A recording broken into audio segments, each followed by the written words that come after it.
This is my 1986 Nissan B12 and today it is going under the knife. After years of wear and tear, it is finally getting the makeover it deserves. With this car, I have seen both good and bad days. Bad days mostly. Despite the many challenges, most of you have urged me to push on. After all, challenges are part of life and every journey takes many steps. We are going to get into some serious bodywork. We are going to strip the car to its bare essentials. Removing these parts is key to assessing the areas that need attention. Kuna plans gani? What do you think about hii kagari? What are the plans? Unaipangiaje? Hii kitu kama lazima tuangalie venye itakuwa tuchome. Vitu kama hizi, kitu kama hii bonnet. Sasa hii lazima tuangalie pale ndani ni mbaya, alafu tuchome kila kitu. Hii lazima tupige grinder yote hii ibaki mabati. Alafu hii pia tukate hapa, tuifunge hapa chini na bolt number 10. Hapo lazima tutoe hii yote. Tunaangalia kila kitu. Hii mali kama hapa. Bushes lazima tuangalie venye atingika hivyo. Kama mnaweza ona but mlango venye atingika hivyo. So unaona hizo bushes? Ndio inafaa gari. Inafaa ikuwe juu. Unaona hii? Juu hizo bushes pale iko chini. So time ganga unaona ina hit. Hizi lazima tutoe yote. Ibaki clean. Hii imepotea. Lazima turudishe yote hii. Lazima tutengeneze yote. Hii mwanya pia lazima tuangalie. The gap starts wide here. Yes. Then narrows down. Yes. Mpaka penye the panels zinashikana. Mpaka hapo. Haya, hii pia hii floor hii. Lazima tutoe yote hii. Unaona kama sahi guys, as you can see this thing is wet. Yes. Kama hii lazima tuitoe. The other issue we had when you go over bumps, this part unaweza sikia kaka somewhere hapa kuna hata venye nimekuja nimesikia tutatoa hii. Alafu kuna makanika mwingine hapa. Tutaangalia what is the problem. Hapa boot pia. Hapa the boot is worn out. Yes. Ukiangalia hapa it's starting to rust. Unaona part kama hii imeanza kupasuka. Sasa imeanza kupasuka hapa. Alafu hapa kuna na raba zake. Sasa haifai kuchomwa. Hapa kwa kuchoma hapa kuna raba. Hapa pia kuna raba because juu ya maji. Sasa unaweza ukiosha hapo unaweza move your raba. Maji ipite hapo ndani. Unaweza ona sasa why we were saying about here the lining. Yes. The body gap, the panel gap. So see hapa inakuwa thin. Sasa hapo hii ndio inashika hapa, ndio maana kaa hivi. Alafu hii pia lazima tuweke nyingine. Hapa pia lazima ichomwe. Gari mzee. Gari sio mzee bwana. Hii lazima irudi form. Hii lazima irudi form. I really want to see how the car turns out. I want to see something new. The weather rubbers are hiding stuff, bad stuff.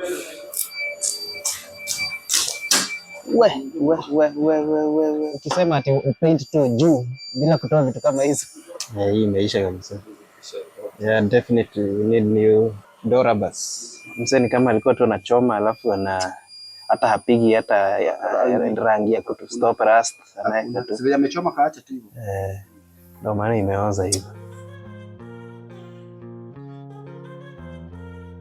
You know, I think until you remove everything, that's when you see the true state condition of the car.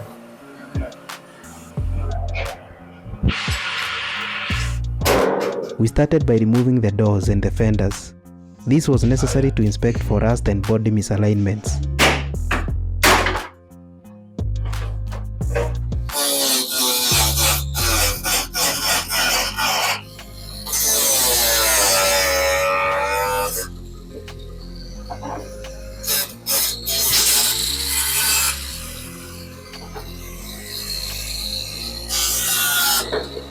Gari kwa sawa. Ijakata. Ni hapa tu peke yake. Gari ikiwa imefunikwa na uto vitu, huwezi jua imeoza. Huwezi jua. Jagongwa. Ama inaweza kuwa ameweka ingine. Hii iko sawa. Gari bado jagongwa. So apart from the normal rusting and the dings and dongs here and there, the car is generally in pristine conditions, quote and quote. Next, we tackled some welding. The doors had significant rust spots that needed attention. We welded in new patches to help restore structural integrity and to prevent further damage. One of the major issues we also encountered was a leak right above the dashboard. So this is the vent that supplies the cabin with fresh air from outside. This part around here is rusted. And this is a plastic material, so we cannot weld as is. So for that case, the dashboard has to come off together with all its attachments. Water was also getting to the footwells. Welding over the leak was the best way to make sure this area stays sealed and solid. A natural heat blanket.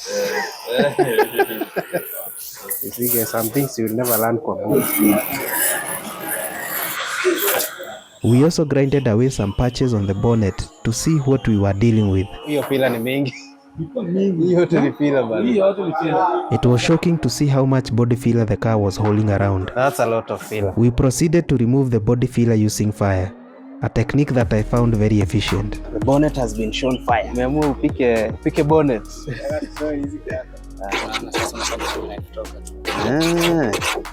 Guys, it didn't take a lot of fire. But plain.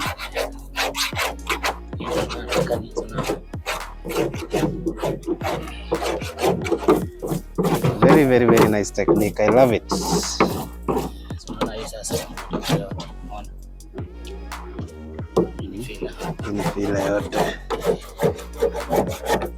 It's hot, it's hot.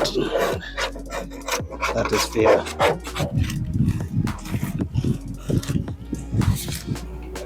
Adding more wood to the fire, in this case more cardboard to the fire.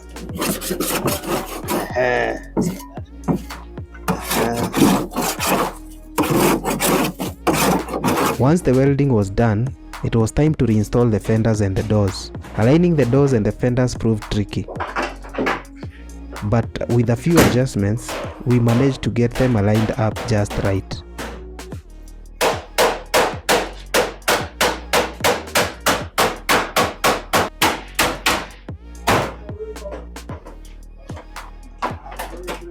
If you're really attached to your car and you hate to see it mutilated, never take it to a body shop. But I guess it's a love-hate thing. You love to see them looking all nice and sparkling. Ile wa specially. No, nimesikia ukiita brazing ama umeita ni brazing. Hii kunaweka na poda unachomelea.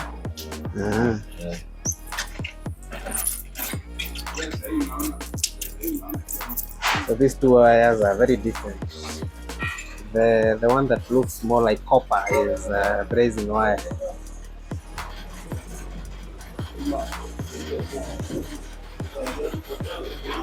Fixing a car to its former glory does take effort, a lot of it. Removing, reinstalling, aligning body panels, welding, hammering, every form of abuse you could think of just to get that perfect line. But we're getting there.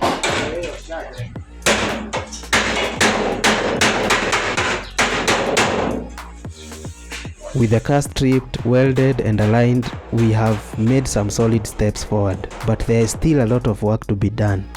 Make sure to subscribe and hit the notification bell to follow along as we continue restoring this beauty. Next up, we will be focusing on removing dents, filling, sanding and finally painting the car. Stay tuned.